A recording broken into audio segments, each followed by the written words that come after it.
I just got done vacuuming.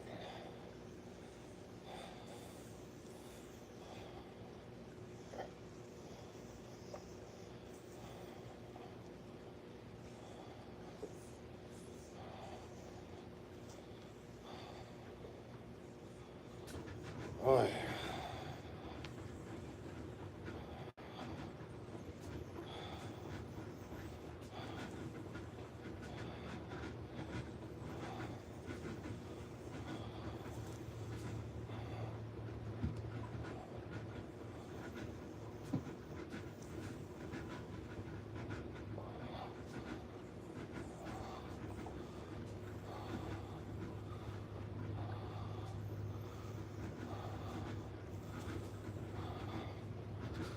Oh, shit.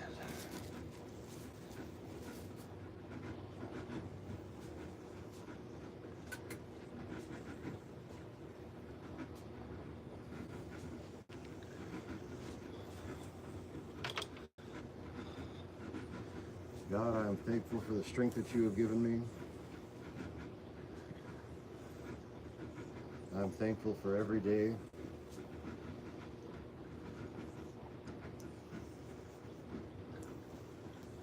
I am thankful for the wisdom not to end my own life. I'm thankful that I have a working vacuum cleaner that I can clean my house with. I'm thankful that I can do it now thanks to my physical therapy without my back hurting.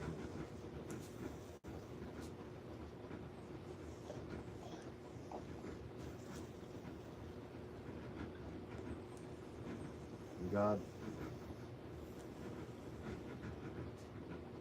I don't know what to do about all this debt I'm in, other than pray for a roommate, since my wife won't come back.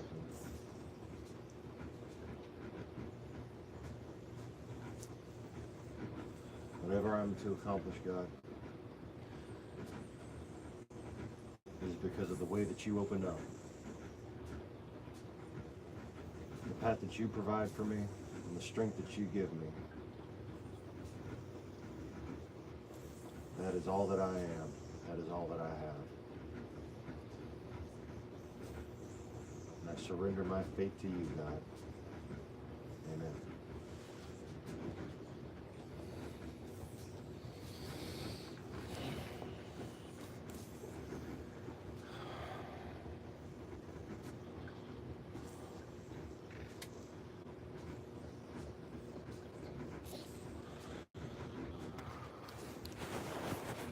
This is how I wake up lately.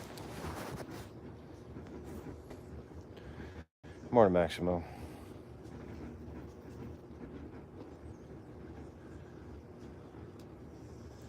Every time I wake up,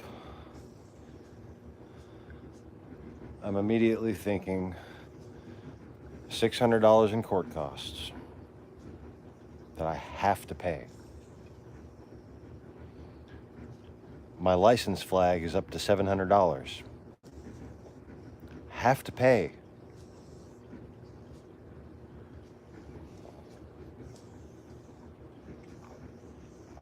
And now my title loan is past due on my car, on the title loan that we took out to help with bills.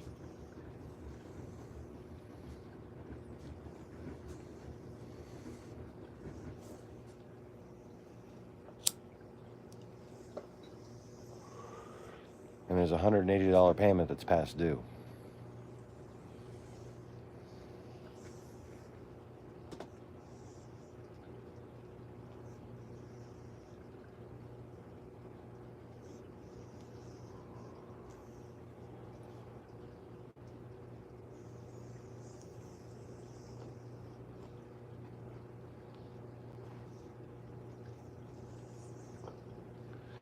Basically, if somebody doesn't find a way to send me a lot of money, I'm fucked.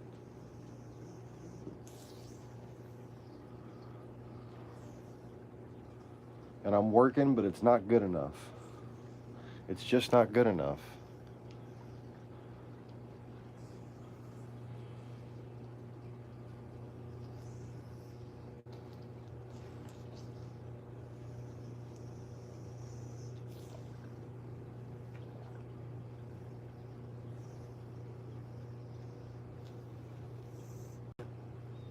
It would be good if we were still together.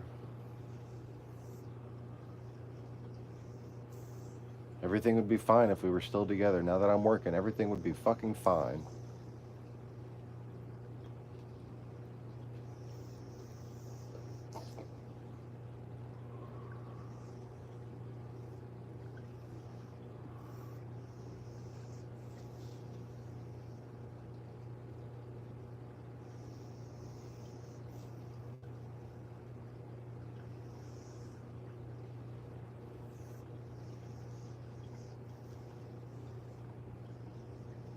But I'm completely reliant on the channel.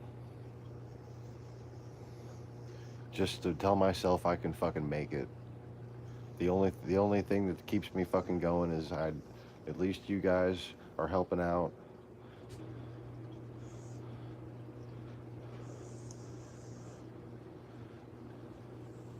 It's fucking overwhelming.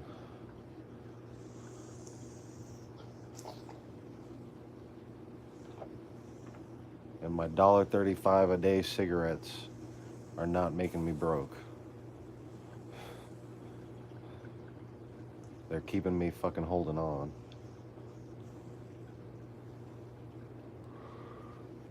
See, it's one of those stupid Cheyenne things.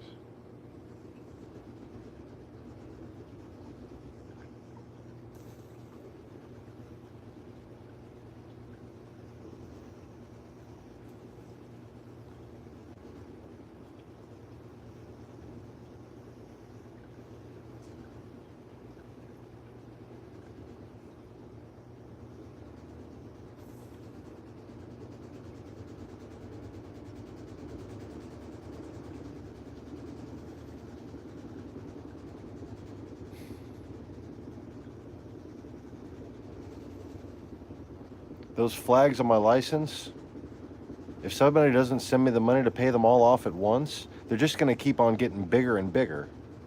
They're probably already grown since the last time I checked them.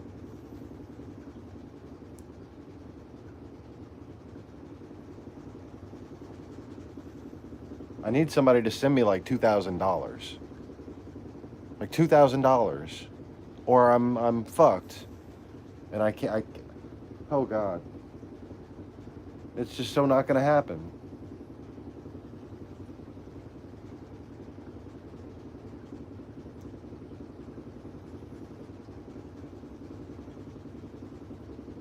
If I had something I could sell, I would. I don't have anything.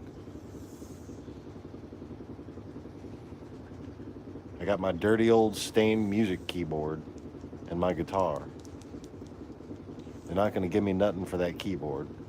And they're not gonna give me anything close to what it's worth for my guitar. Probably gonna try to give me $50 for it. For a 1972 Charvel Charvette.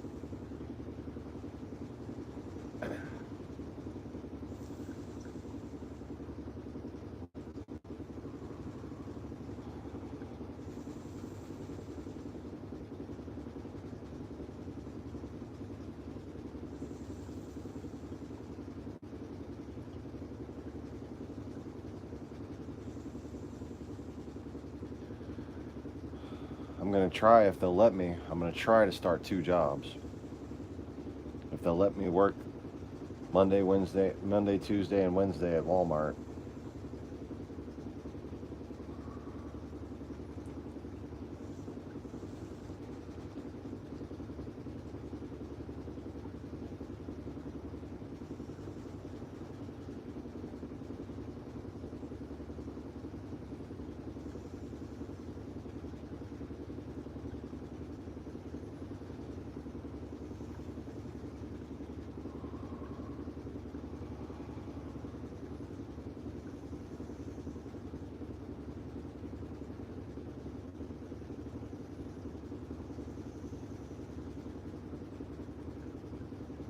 If they'll let me do that, I might be in a little bit better shape. But it's all just coming too little too late.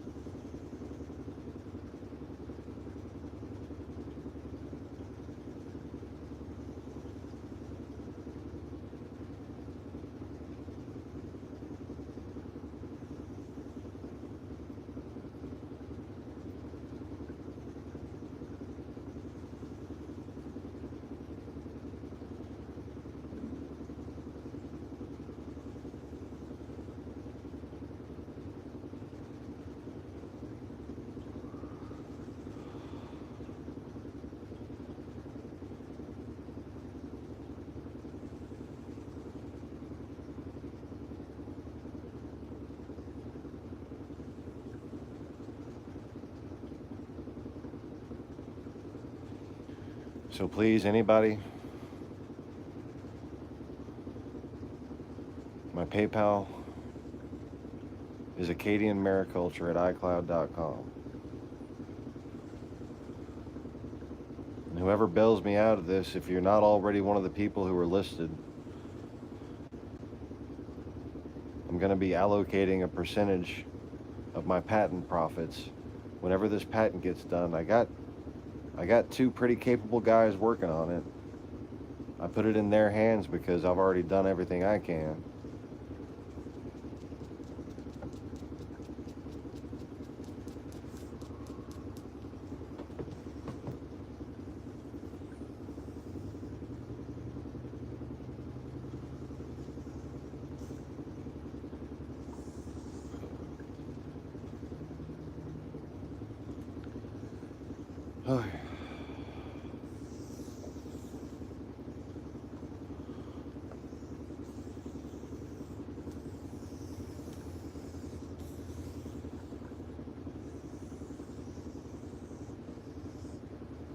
If Lacey could hurry up and move down here and be my roommate, I might stand a chance.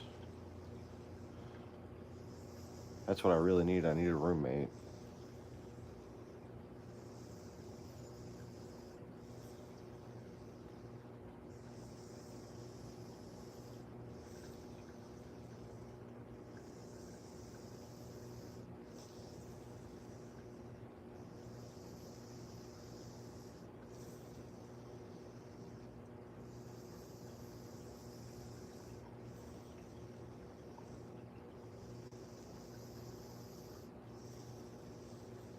But seriously, if somebody just doesn't start sending me a whole lot of money,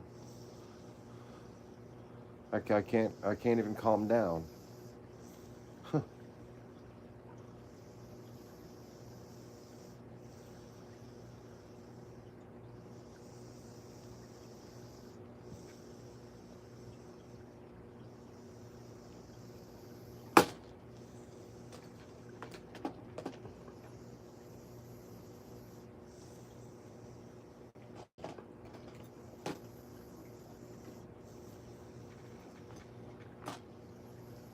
I hate being so pathetic that I gotta go on a YouTube video and ask people for money.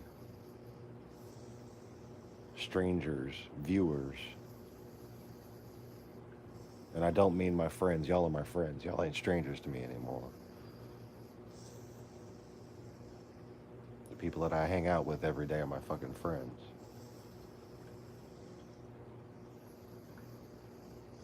But I'm asking for the general public, whoever watches this video, AcadianMariculture@icloud.com is my PayPal address. AcadianMariculture@icloud.com. PayPal. PayPal is my only fucking hope right now.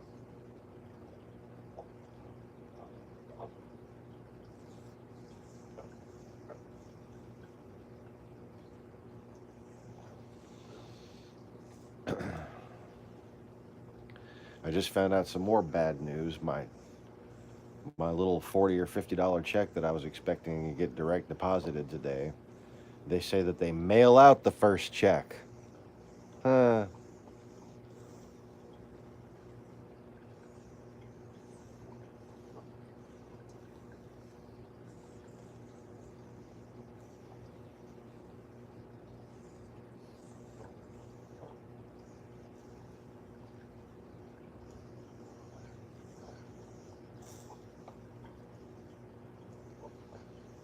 Today's Friday.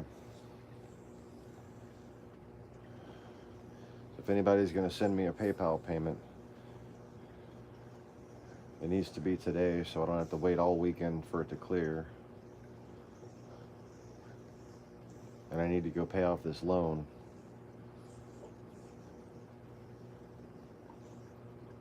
Before it goes into collections and they come take my fucking car away. I don't know what the hell I'm gonna do if they take my car from me.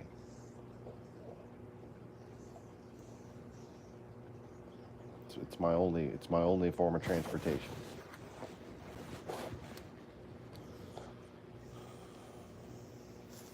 I'm gonna switch my laundry.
Anybody want to buy Merlin's wand? I'll sell it.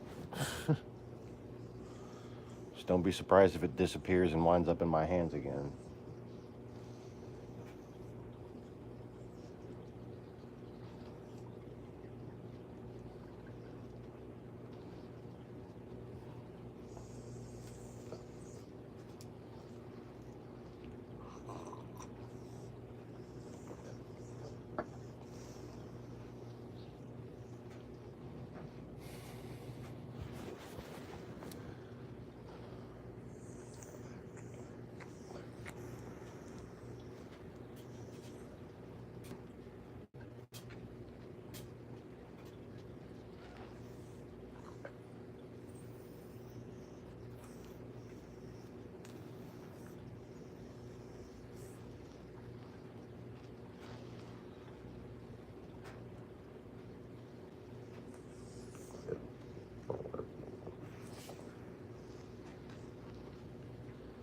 I'm still doing laundry.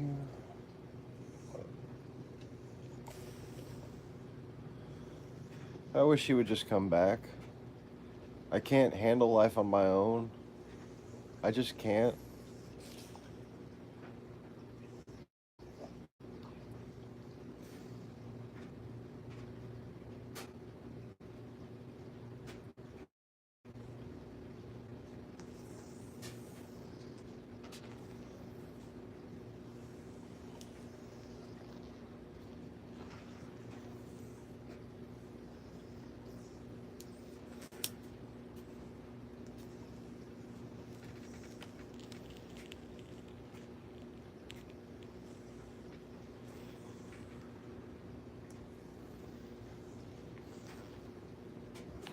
Here's my aunt.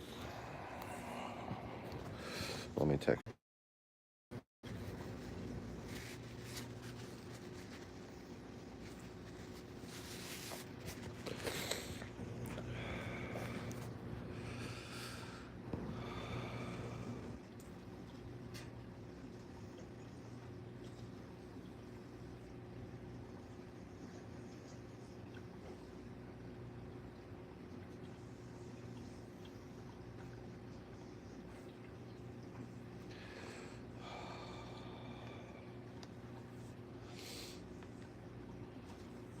Am I back?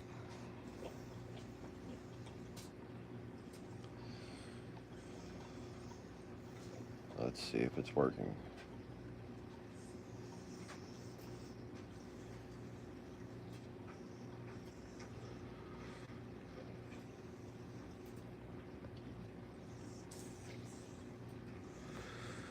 Shit.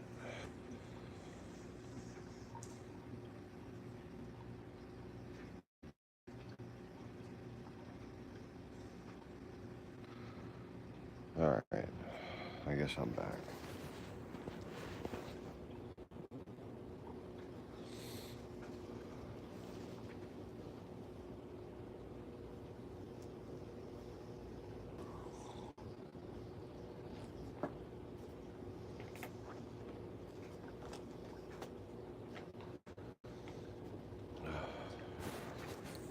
Everybody back? Anybody back? Max, you back? Hi, Max. Sorry.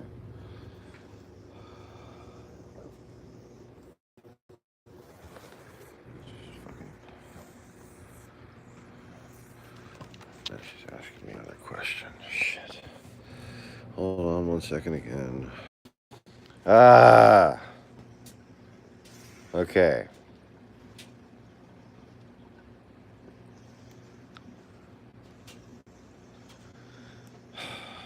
Wonder if I'm back yet.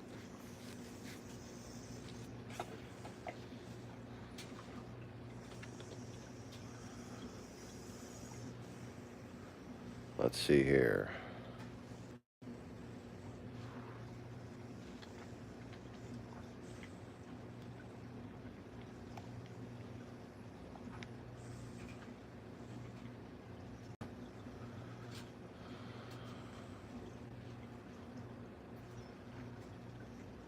And we're back. Okay.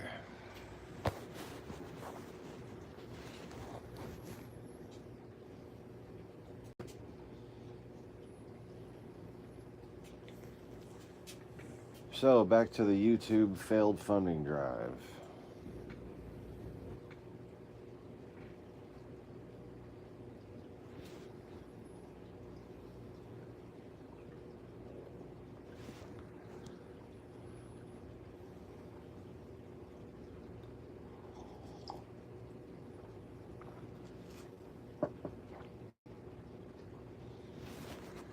All right, now this is going to be a quick answer.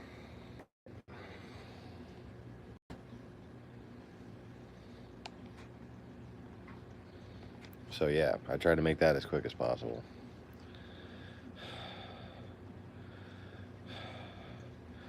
Hey, Jordan.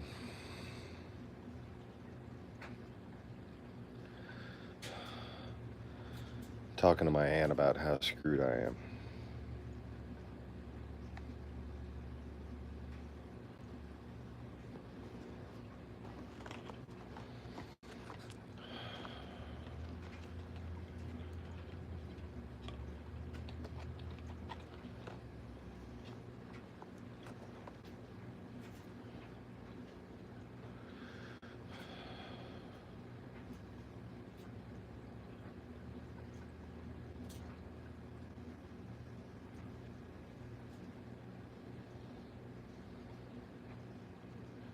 I owe $600 in court costs for something that I didn't do.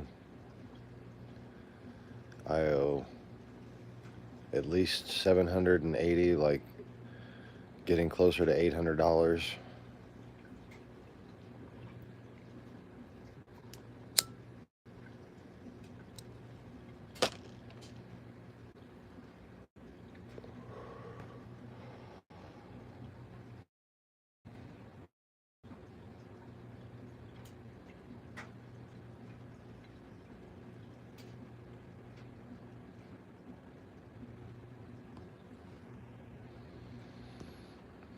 PayPal.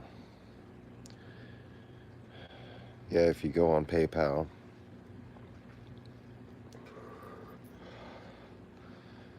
and you create an account with that attaches to your email address. So use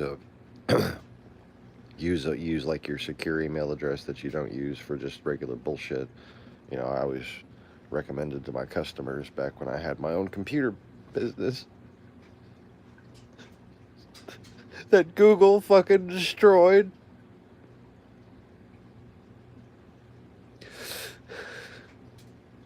GetARealComputer.com, an arrogant man's computer at a humble man's price, and I was fucking good at what I did, man. I used to recommend to people that you keep an email address that you just give out to people. And then you, sorry, I'm reading text messages. You keep an email address that you send out to, like you give out to people that you use for social communications and stuff, like with your Facebook and everything. And then keep a different email address for your banking and shit. And like electric bills and shit like that. That's that way people don't try to screw you up.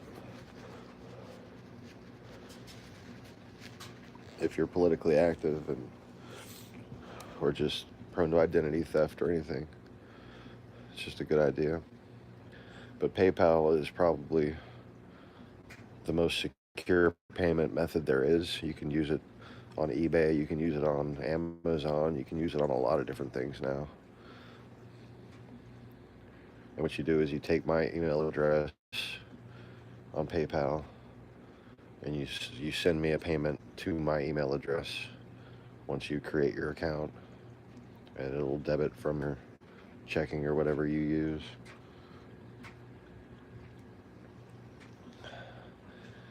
But I got $600 in court costs for something I didn't do, and I think it should be $780 in driver's license flags by now.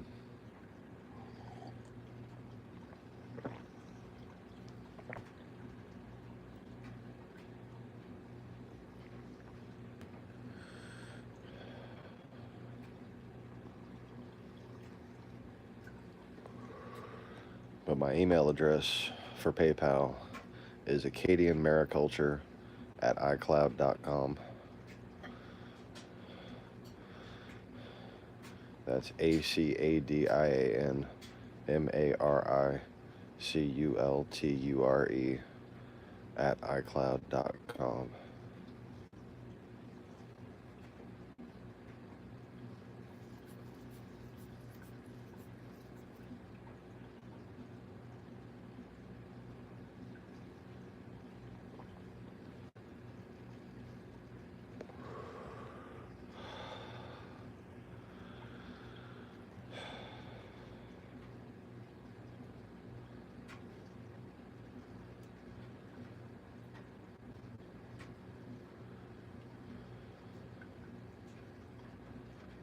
It's just so hard not to look back at my life and wonder why the fuck I keep fighting.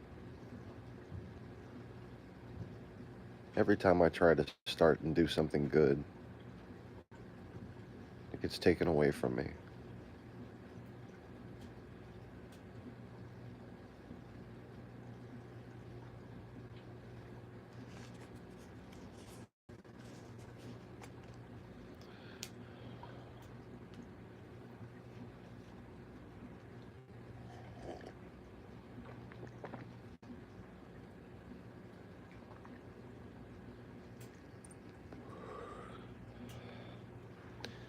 Acadian mariculture, as in aquaculture, but mariculture, M-A-R-I, marine aquaculture.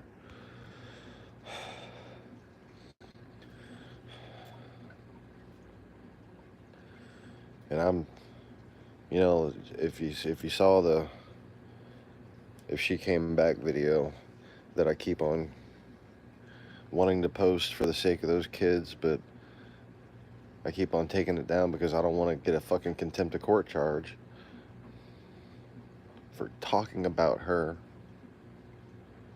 I can't talk about the past 8 years of my life.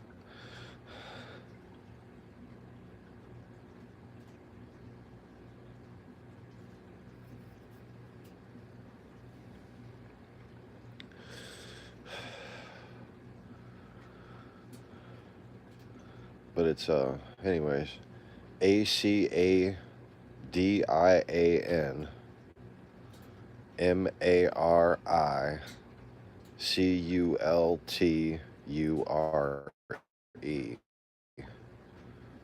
Mariculture. Acadian, ACADIANMARICULTURE at iCloud, ICLOUD.com.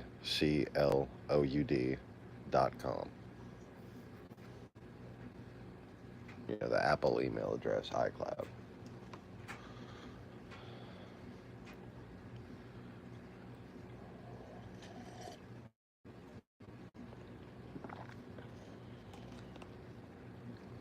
Because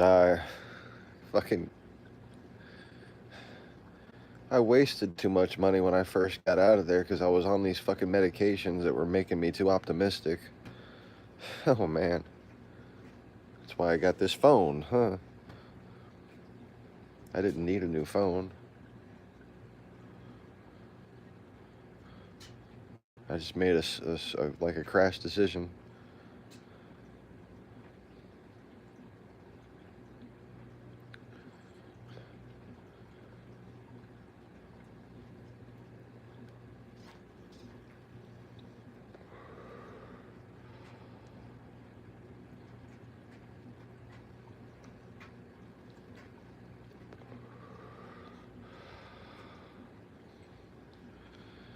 Oh shit! Hold on 1 second. Okay.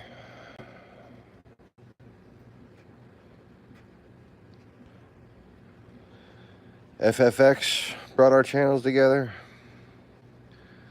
That's cool.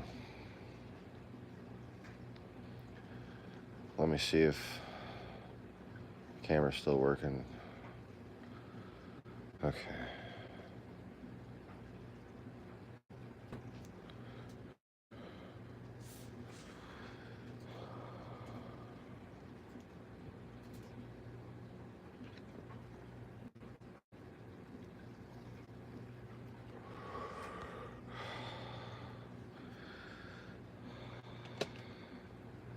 I don't remember what the first one you came in was. My memory is not as good as it used to be, man.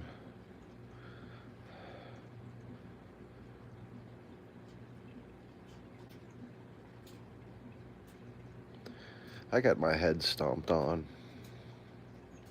by this really big dude while I was trying to sleep, while I was sleeping.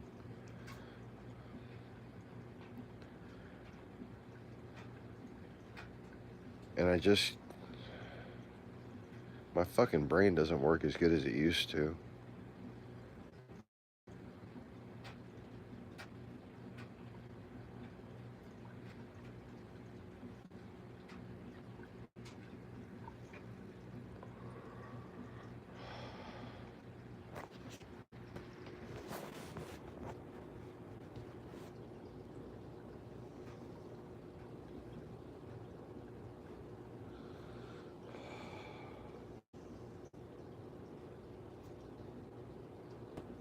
But I basically need like $1,400 just to breathe right now. Who the fuck is gonna send me that? I mean, every little bit helps and all.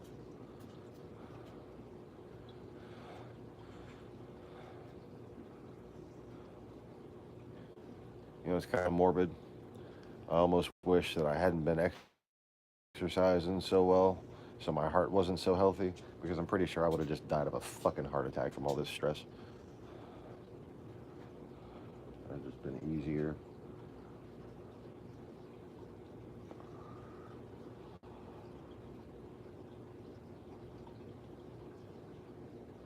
Been walking through the pearly gates. I didn't have to kill myself. I didn't have to kill myself. Ha, ha, ha.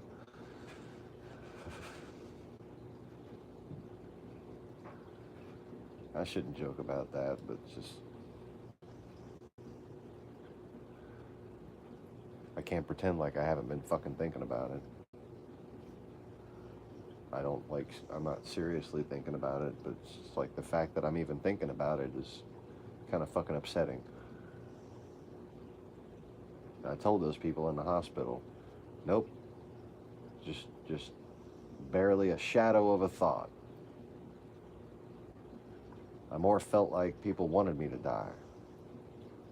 Well, now I'm not, I don't give a fuck what other people think right now. I look back on my life and I see I got legally emancipated because my dad told me he was going to send me the child support after my mom got a court order that he would have to pay child support until I was 24 or graduated college. And he talked me into moving out at 17 years old. Barely 17 years old.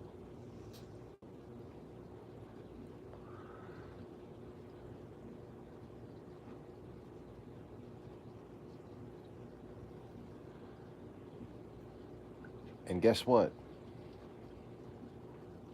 never sent me the damn child support.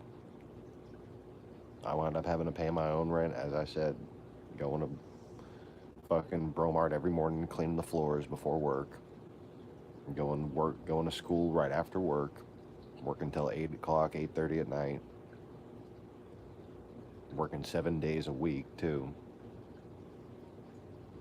Although I only had a couple of hours to put in on most Saturdays and Sundays. It was go in, fill back stock, and leave 3 to 4 hours. Well, 6 hours on a Saturday, 3 or 4 hours on a Sunday.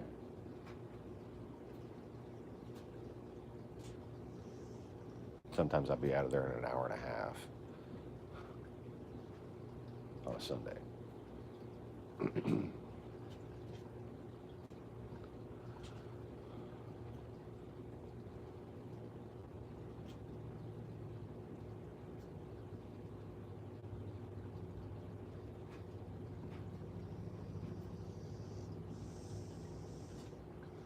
But like,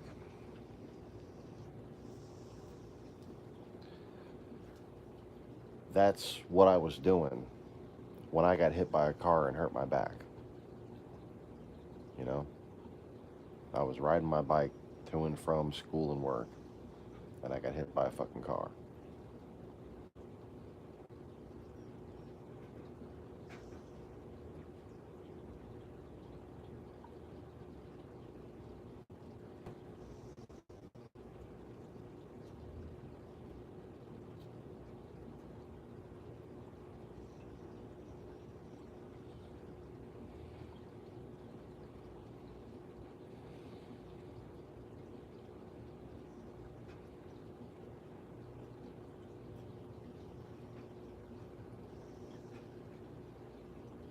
And right now, my budget only works if I don't take taxes out.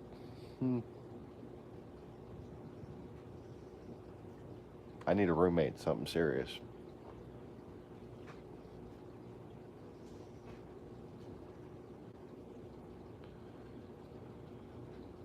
I've been talking to Lacey.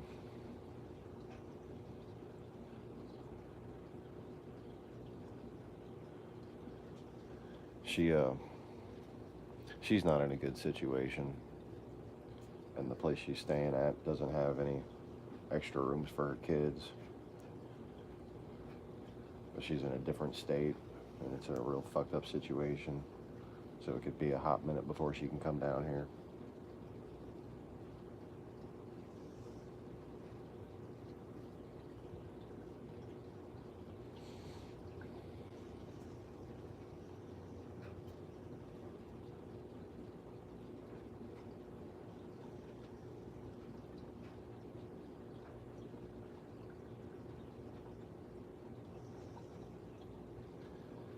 I'm kind of liking my new job.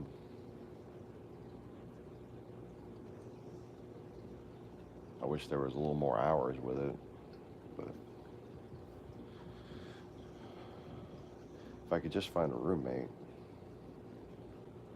if I could just get this patent complete.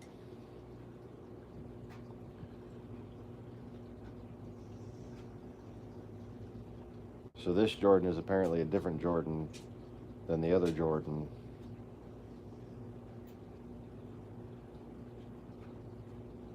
I didn't know I had two different viewers that were Jordans. I thought you were the Jordan that sent me the laptop money back in the day. But if you don't know how to use PayPal, that kind of rules you, rules this Jordan out.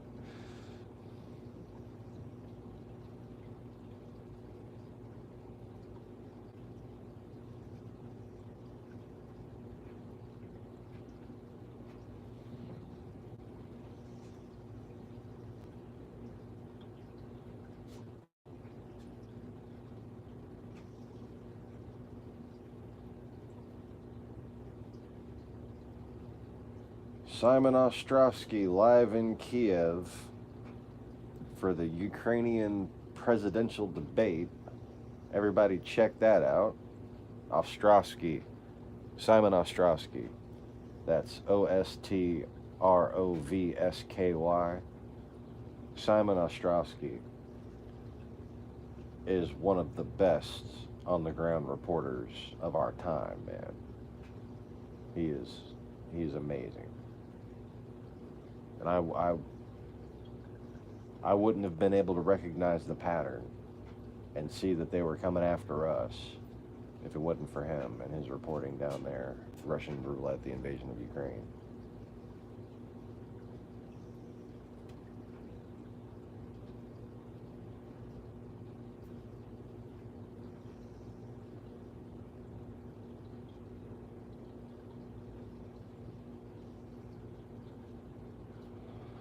France 24 is doing a propaganda piece for Russia. War in Donbass. Local youth turn their backs on Ukraine.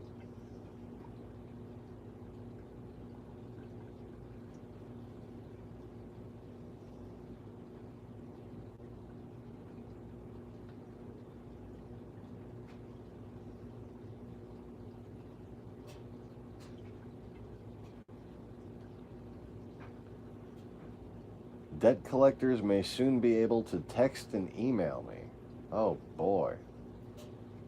Fuck. That's according to CBS News. It's ridiculous.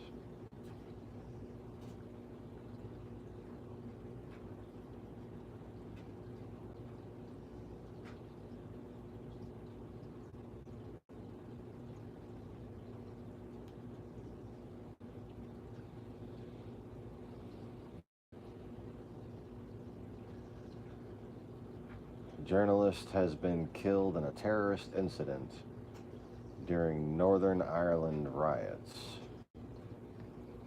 Oh boy.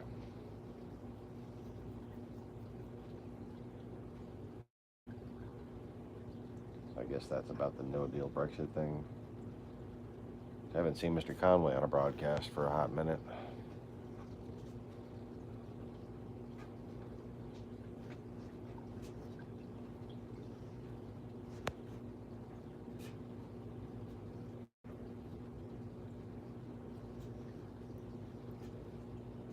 Started with an M Big Wharf. Boy. But anyways, wasn't I telling like the long-term version of how fucked I am? Yeah. I trusted my dad. You know, you're supposed to be able to trust your dad, right? I trusted my dad.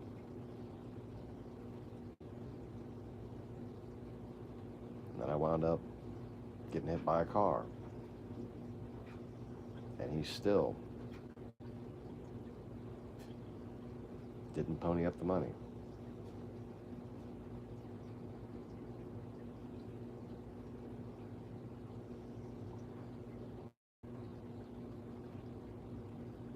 So I let a drug dealer move into my fucking apartment with me. Actually, I know I had moved.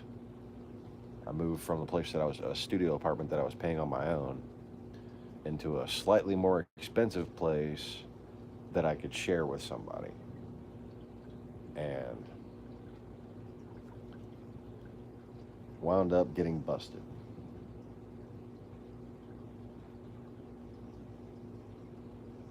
Because that people in and out of that place way too much. And I got busted with some marijuana.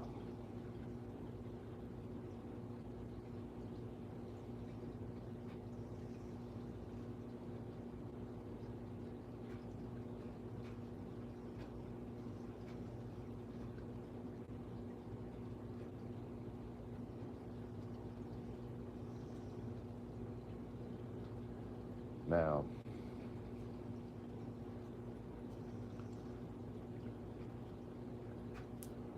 I wound up eventually making $9 an hour at Bromart and then losing my job over some stupid bullshit.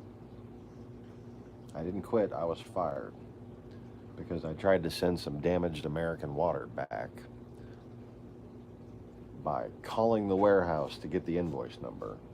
What I didn't know is that we weren't supposed to be sending that American water back, and I got the owner of my store chewed out for sending back damaged water that wasn't supposed to get sent back.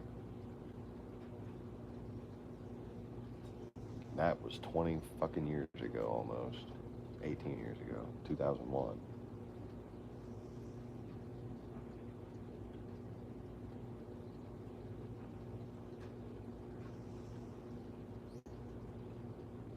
And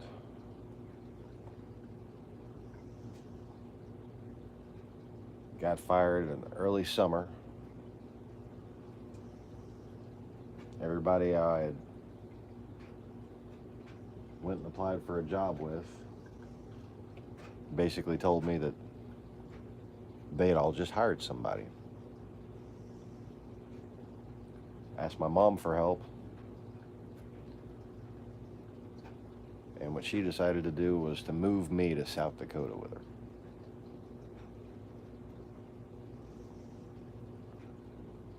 And ever since then, I've been struggling.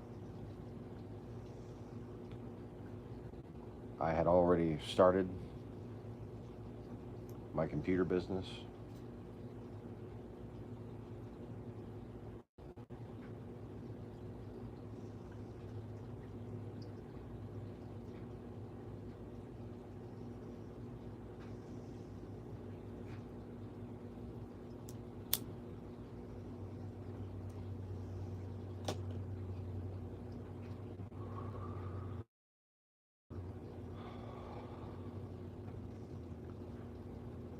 But that was after working for somebody else in the computer business, and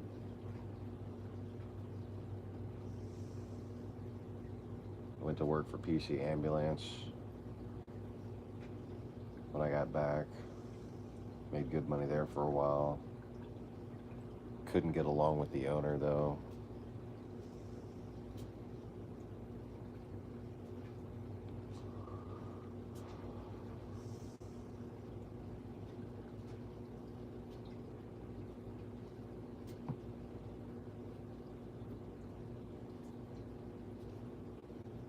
I don't even remember where I was sleeping or if I was living in my car while I worked there. I think it was kind of a mix between both.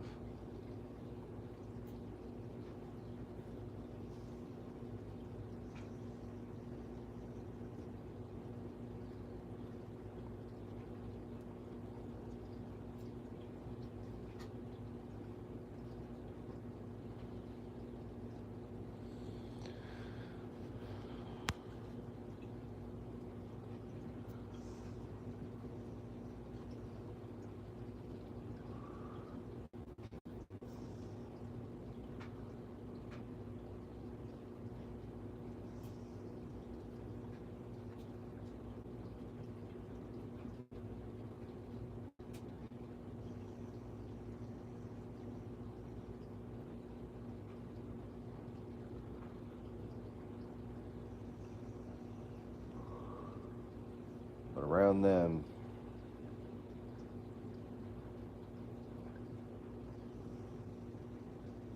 I started going from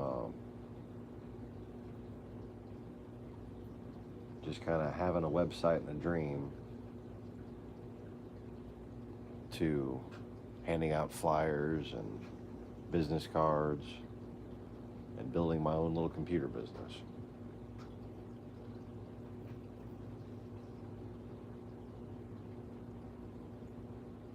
And I did okay. I made $3,400 in a month, and I was pretty proud of that.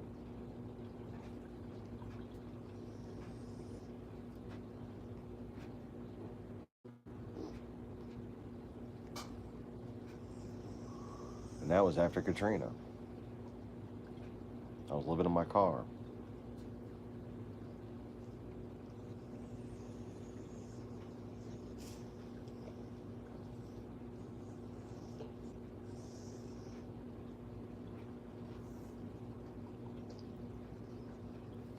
Working at a grocery store.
You know what I need? I need to borrow $5,000 and to pay somebody back $150 a month.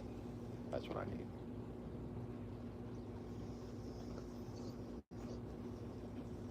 I could be good for it if I just had the 5 grand now.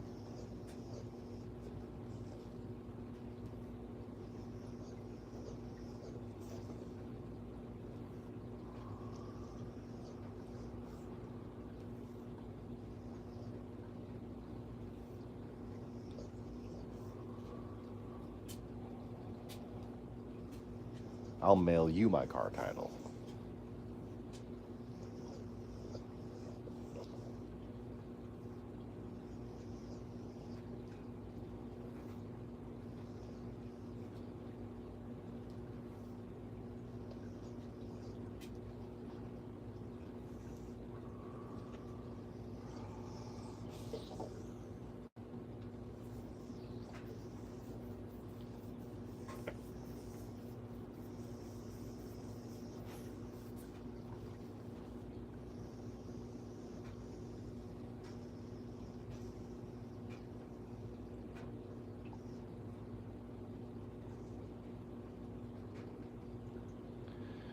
I wish she would come back and just be my roommate. I'll sleep on the couch. I can now. I don't even need to sleep in a bed because my back is that strong from doing these push ups.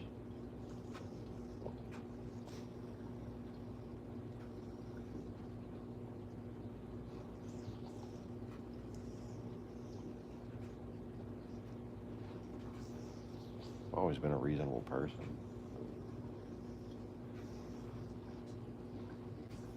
I hate being confrontational.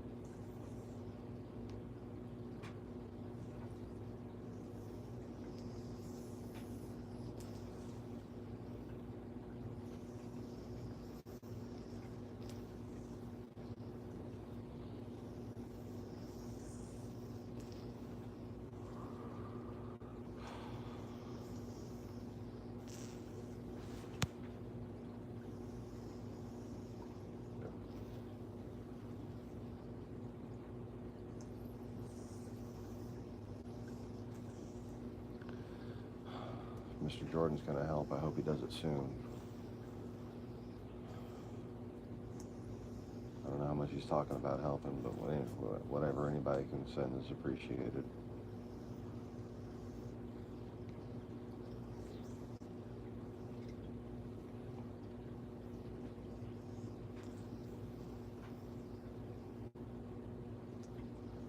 Dingo, you're silly. You know that?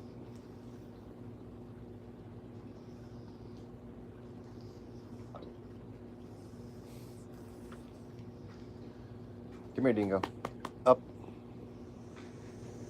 Come here.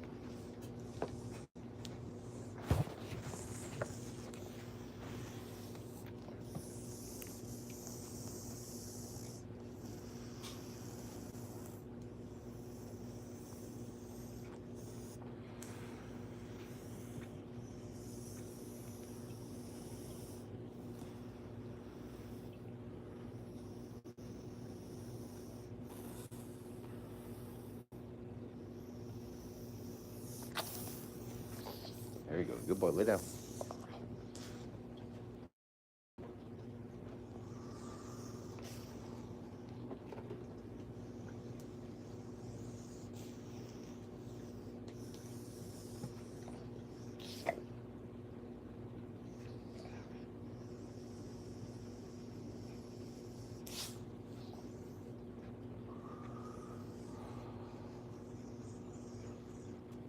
Anyways.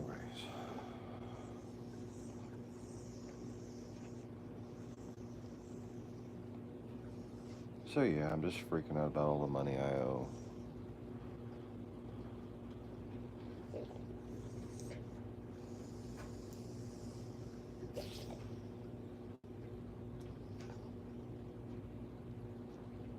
I'm down to one meal a day because I'm just afraid to eat the food that I have because I don't know if I'll be able to buy more. So I'm just eating as little as possible. Eating before I go to work so I don't get hungry while I'm working.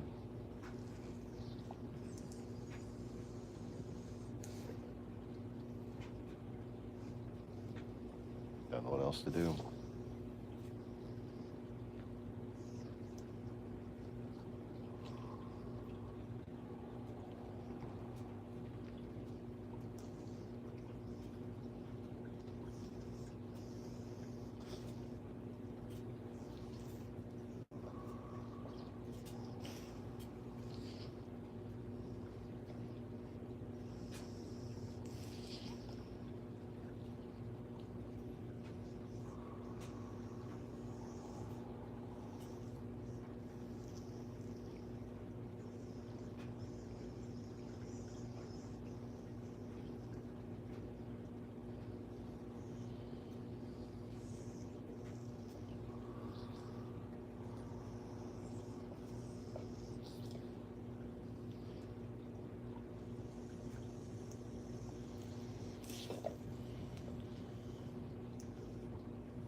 Well, the one good thing about being mailed my check the first time, even though it's going to take a few extra days to get this little $40 check, is at least I'll know what kind of taxes I'm getting taken out.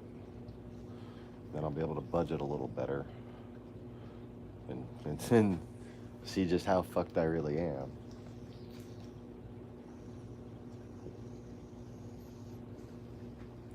I owe $3,500 to this loan company. It's not my debt. It should be community debt, but I'm stuck paying it.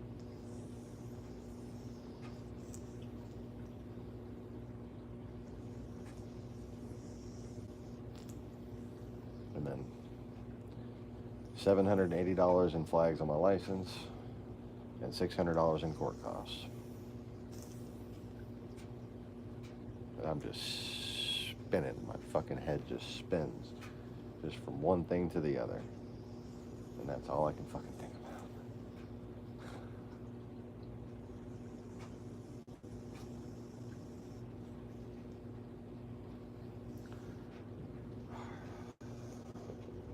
That and how I'm getting just a little bit more hungry every single day.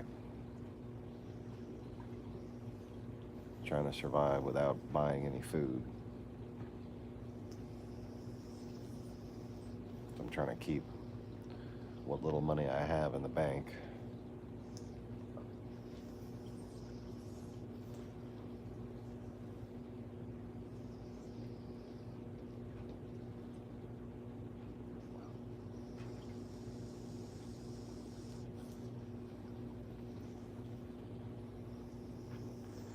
I need a roommate, just plain and simple. I need my wife to come back, or I need a roommate. I'd much prefer my wife came back.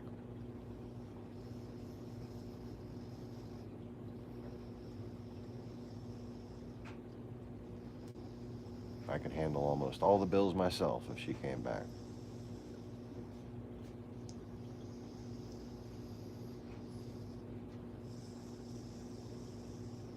Actually, I can't handle all the bills myself, basically. That's what I can handle, is all the bills. That's alone. I don't have any extra money for food. God forbid cigarettes. Instead of buying food to keep myself calm, I'm buying these $1.35 a pack cigarettes. They're cigars.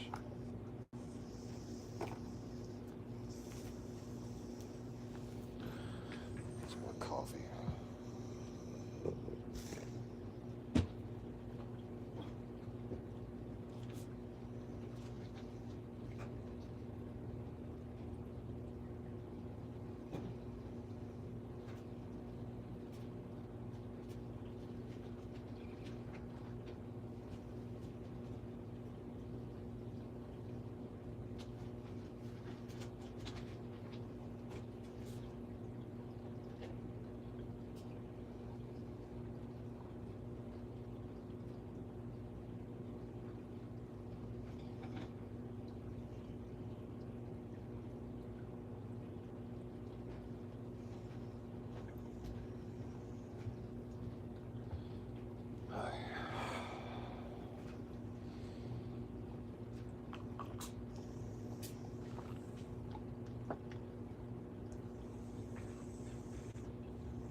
Oh, and Lacey finally texted me. Having flood warnings where she's at.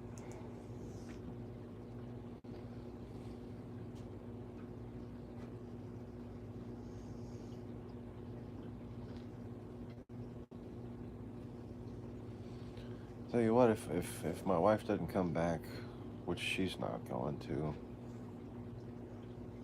she doesn't remember the good. couldn't remember the good while she was here. Nobody that can't remember the good is going to remember the good and want to come back to the good.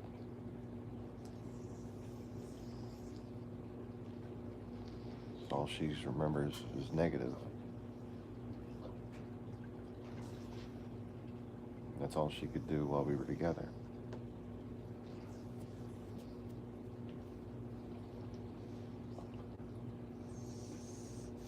All I can do is pray that she sees reason and comes back.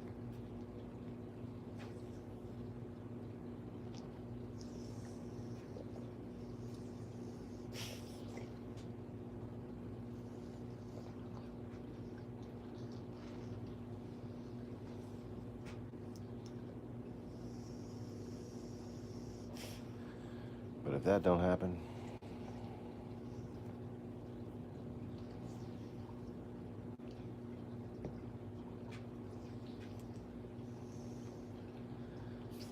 I'm depending on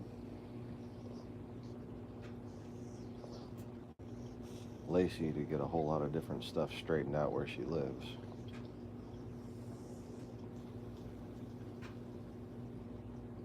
And then to come move in here.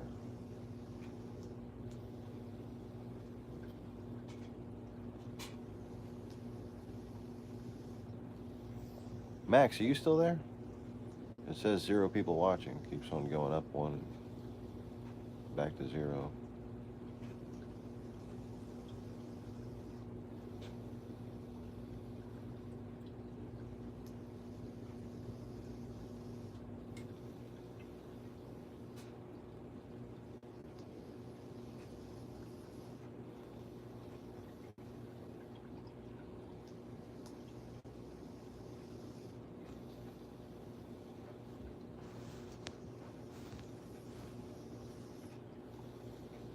Oh no, Max. Did you say goodbye?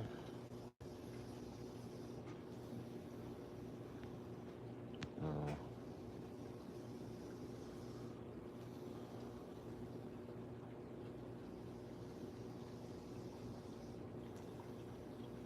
I hate this fucking situation I'm in.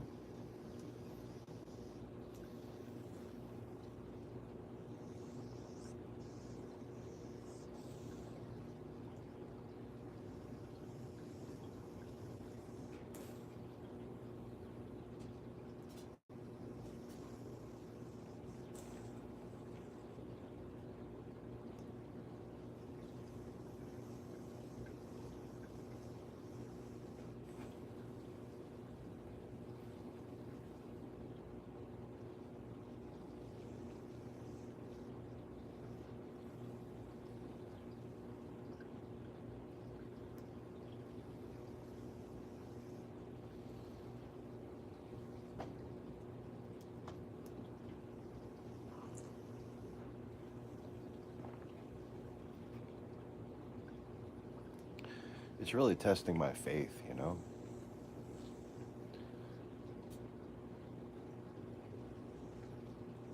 I saw all these miracles happen.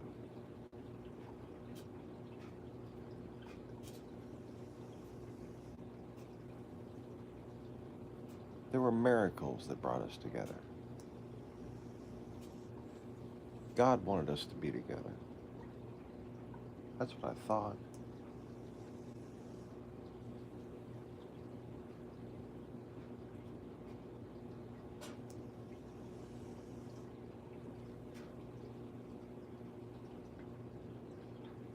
And I just don't know what I did to deserve this.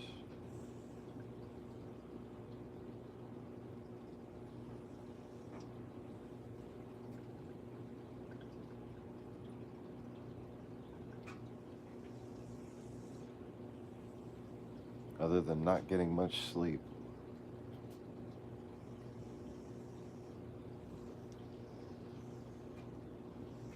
And going a little crazy.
Breathe, breathe in the air.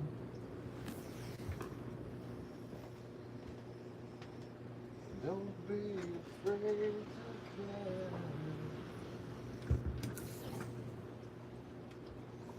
Leave and don't leave me.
Oy.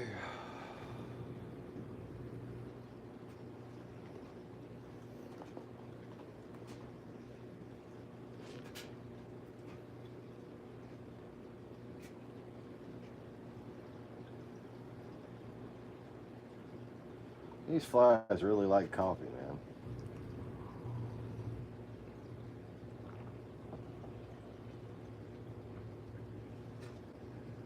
Where they're hanging out. Either by the coffee cup in the kitchen, or by my coffee cup over here. That's really annoying. I gotta take my little paper and put it on top of my coffee cup every time. Leave it unattended for more than a matter of a few seconds.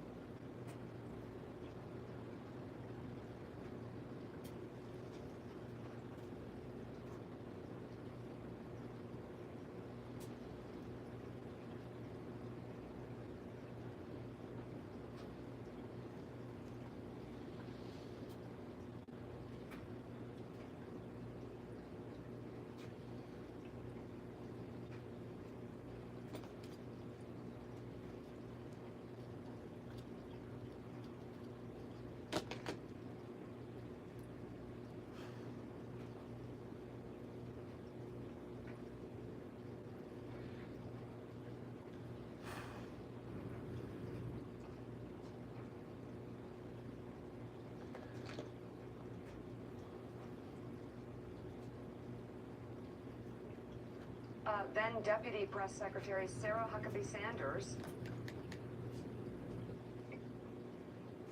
The Mueller report reveals then Deputy Press Secretary Sarah Huckabee Sanders lied to the press about Comey's firing. On May 10th, 2017, the day after Comey was let go, Sanders told reporters that countless FBI agents had told the White House they had lost confidence in Comey. She repeated that claim the next day. Yeah, this is maybe how she got the job. The next day on May 11th, again.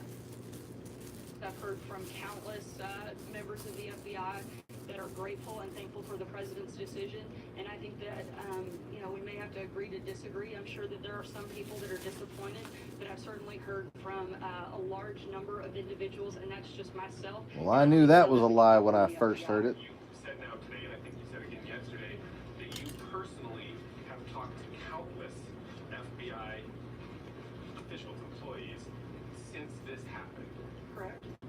I mean, really? Like, I mean, really? I mean, so are we talking between like email, text messages, absolutely, yes. 60, 70? I mean, look, we're not going to get into a numbers game. I mean, I've heard from a large number of individuals that work at the FBI that said that they're very happy with the president's decision.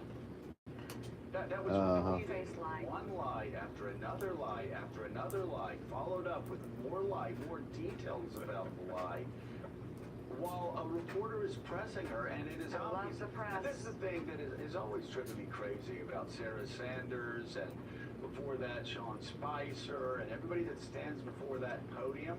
You know they're lying. They know they're lying.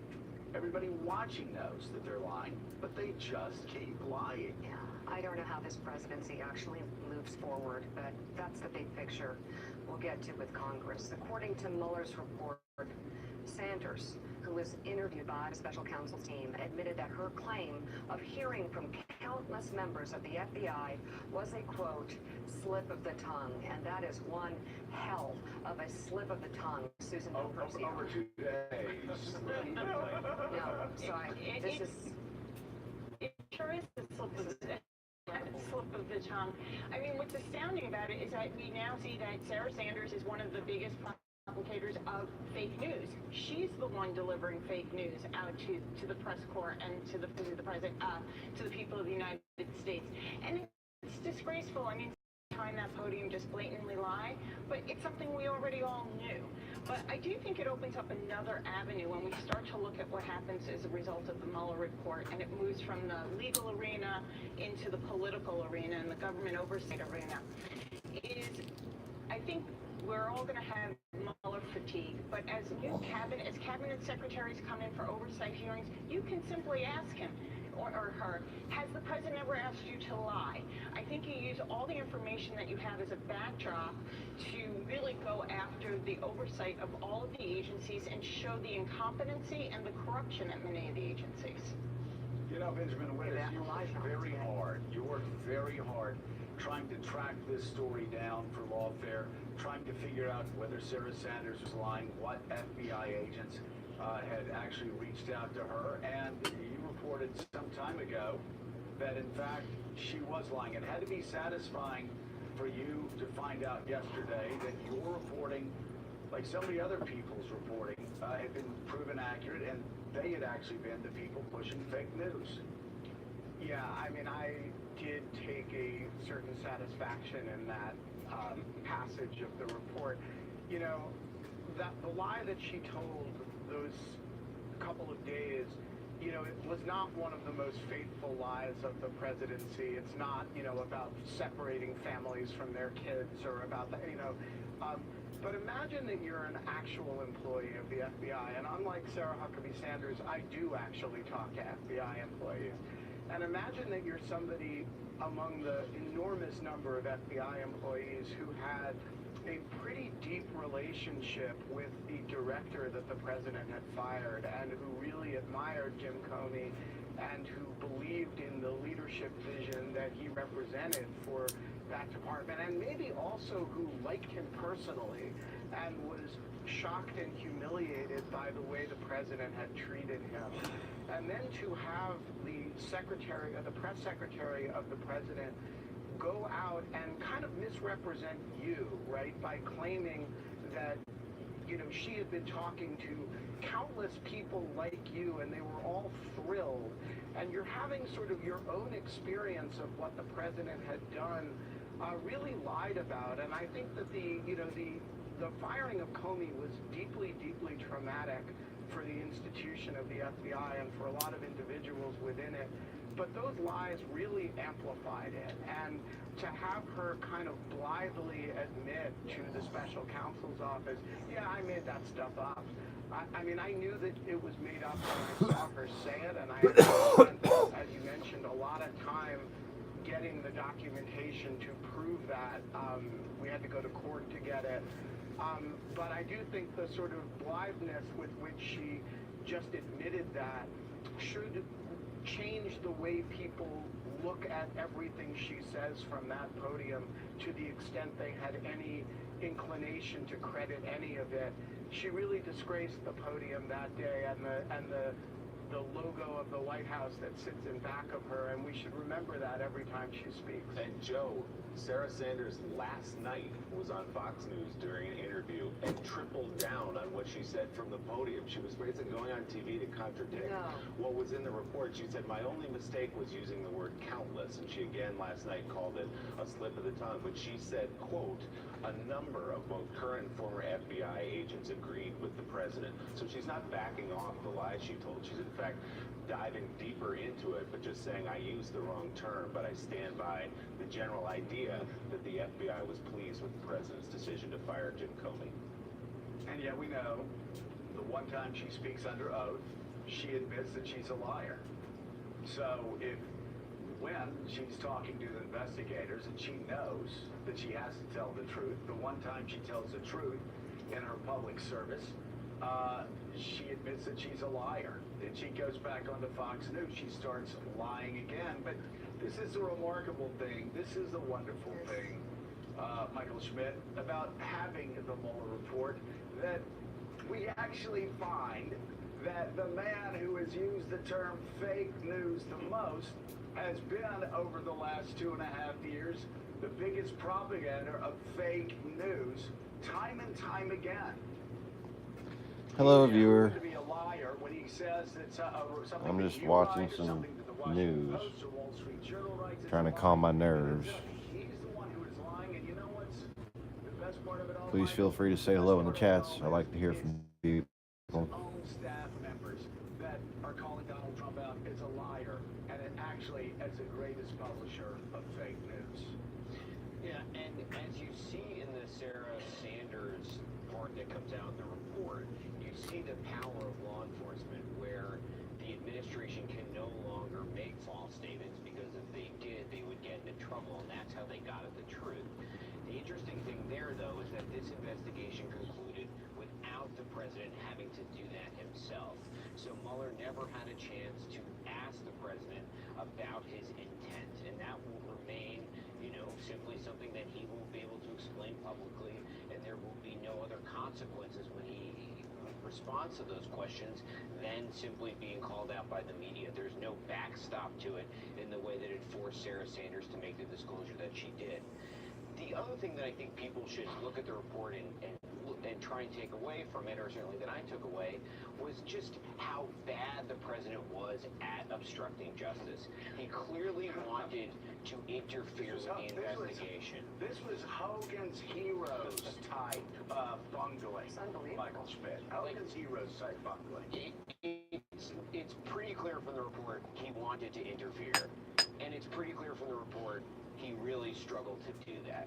And if he had been more adept and better skilled, he would have done more damage to the investigation. But he was ham-handed about it, and he went about it in the wrong ways, and was thwarted time and time again by the people around him. And that's just a remarkable thing, that he couldn't really figure out how to damage the investigation in the ways he truly wanted to. Well, And that really is, at the end of the day, that is the warning for Americans moving forward into the future before the next elections. This has been a constitutional fire drill, and we can only be grateful that the President of the United States thus far has been too incompetent to cause the lasting constitutional damage that he wanted to cause. But Chuck, let's go to you there, because let's put this in perspective about where we are right now. Because I had a disagreement with a friend last night who expected me to say that what we saw unfurl yesterday was a constitutional crisis. I said the constitutional crisis would have been if Robert Mueller had been fired. The constitutional crisis would have been if the United States Supreme Court had ordered Donald Trump to testify in front of Mueller, and he refused. Just like if Nixon hadn't turned over the tapes after the Supreme Court said, you have to turn over the tape. That's when everybody's staring at each other and wondering if tanks are going to roll in the street. My personal belief is that we can all exhale on two fronts. One, Robert Mueller did not find the President of the United States in a conspiracy with the Russians. And two, Oh, we bullshit. did avoid the He didn't find constitutional clear rights evidence in of the it. Mueller report. Congress will soon have perhaps the Mueller report in its entirety. This now moves from It was a fucking wink and Justice nod, Department man. and from the special counsel's office to the United States Congress, who can now, following Ain't the one fucking Constitution, gangsta on the decide planet don't know what the whether to fuck just prosecute the happened. president or not. Maybe that's What's why I your know, because I'm a thoughts? gangster and you ain't, That's bitch. an important point. Personally, the term constitutional crisis to me Retired. is overused and a bit hollow. There are things that could constitute a constitutional crisis, something for which the Constitution provides no answer. But to your point, this report goes to Congress, and there is a process, by the way, written in the Constitution to address this issue. Now, whether or The only not way Donald Congress Trump's an OG, dismisses whether or not if his they OG whether or stood not for they- orange and gangly. elect not to begin impeachment proceedings is completely up to them. But there is a process, and so by definition, it's not a constitutional crisis. Moreover, Bob Mueller did his job. He did what we asked him to do, and he did it well, and he did it professionally, and he did it discreetly. And that is not a constitutional crisis. I guess as Americans, we should probably be grateful that the President of the United States did not conspire with the Russians to interfere in the election. But if we want to see what happened, we have a remarkably detailed and compelling report. So at this point, I am deeply disappointed in the way the President and many of those around him have acted. It is disheartening, but it's not a constitutional crisis. And just to add to that, Mika, the president has proven, Thank God. once again, he is unfit to be president of the United States. Totally. And not only does the Mueller report provide a roadmap for impeachment if the Democrats decide to go down that path and actually challenge the Republicans to defend this sort of abhorrent behavior, but also it gives voters who are going to be voting in Wisconsin and Michigan and Ohio and Pennsylvania and Florida in 2020, in a year and a half, it gives them a look inside Donald Trump's White House. And so they decide now, is this what they want in the Oval Office and in the West Wing and in the White House and in Washington for the next 4 years? If that is, if they are okay with that, if they can wipe that all away and not even worry about it, then we have much deeper problems than Donald Trump. And so again, that's a political decision. I always remember, I love John Roberts' reasoning in the Affordable Care Act when Republicans wanted him to overturn the Affordable Care Act. He basically said, do it at the ballot box. I'm not going to do here what you can do at the ballot box. Well, that's where we are today. Robert Mueller said, I'm not going to do here, and I cannot do here, when you can take care of at the ballot box in 2020. So if Americans want to express their displeasure in this abhorrent, immoral, public behavior, they've got to vote a year and a half from now, and they can do that. And also Congress. I mean, we'll have to talk more. Yeah, ahead please about correct your Mueller's husband, intention Mika. here and what his directive was, but a lot of this is now being passed to Congress. Oversight will step in. Questions will be asked. There will be subpoenas, and this will play out. We have Elijah Cummings on the show later this morning, and I can't wait to talk to him about his reaction to this report and how they methodically plan to move forward. Chuck Rosenberg, Michael Schmidt, Benjamin Wittes, thank you all. Coming Thank you up, all so much, and thank you for your big great morning. reporting. Yep. Coming up, Senator Lindsey Graham has been one of President Trump's staunchest supporters during the Mueller probe. But it seems he had a much stricter standard for obstruction I am shocked. when it was a Democrat in the White House. We'll explain that next on Morning Joe. Thanks for checking out MSNBC on YouTube, and make sure you subscribe to stay up to date on the day's biggest stories. And you can click on any of the videos around us to watch more from Morning Joe and MSNBC. Thanks so much for watching.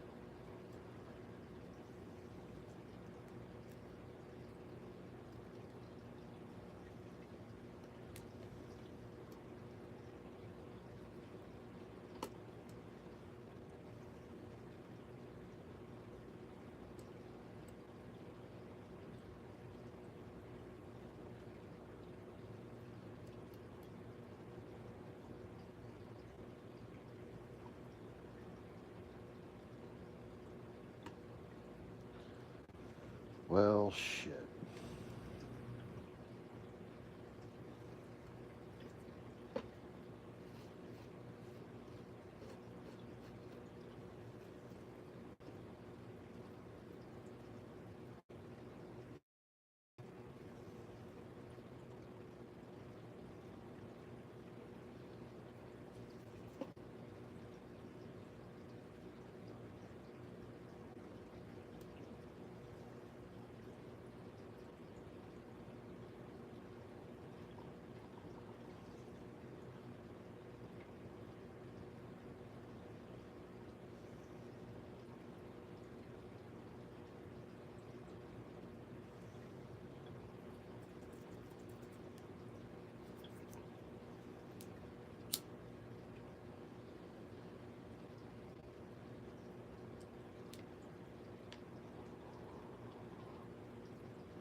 Run, rabbit, run. Dig that hole, catch the sun. When at last your work is done, don't sit down, it's time to dig another one.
Oh, yeah.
sleep.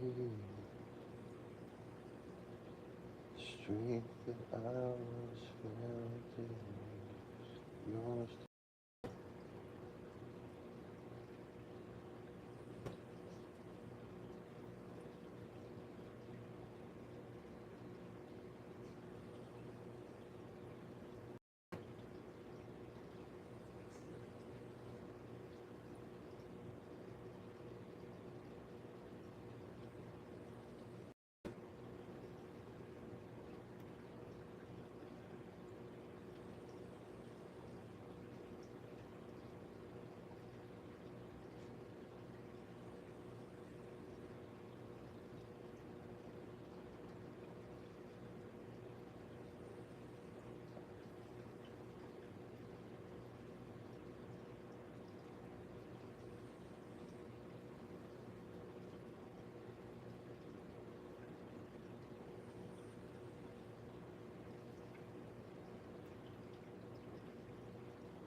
I'm just